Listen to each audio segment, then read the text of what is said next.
Now, all week, we've been following the workplace harassment investigation into Oregon State Representative Diego Hernandez. The House Conduct Committee has met each day to hear from 3 women who work at the Capitol, and each say they dated Hernandez briefly, but that he started to harass them when they tried to break up with him, creating a hostile workplace environment. Now, some lawmakers have already called for Hernandez to resign, like House Speaker Tina Kotek. But this morning, Governor Kate Brown chimed in right in the middle of her weekly press conference on the vaccine rollout. So a lot of people were watching. The women who came forward and shared their stories are courageous and brave. Let me be very clear. If this were any other workplace, Representative Hernandez would have already been shown the door.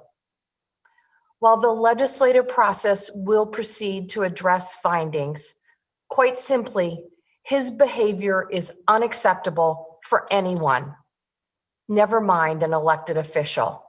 He should resign immediately. Quite a statement, not mincing words there, safe to say.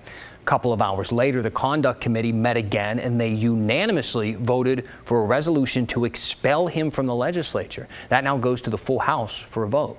Now, Hernandez is still claiming that there were big problems with this whole investigation. His attorney, for instance, released this statement saying, quote, "The committee is making findings of fact and rulings under Rule 27 without considering the evidence that Rep. Hernandez has presented.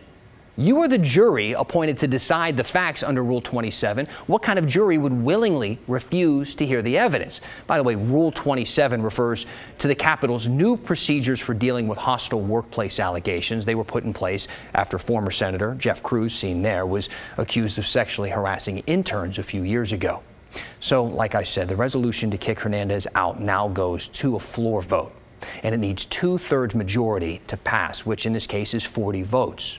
Late this afternoon, a group of 26 Democrats in the House said that they wanted Hernandez to leave, along with Senate President Peter Courtney.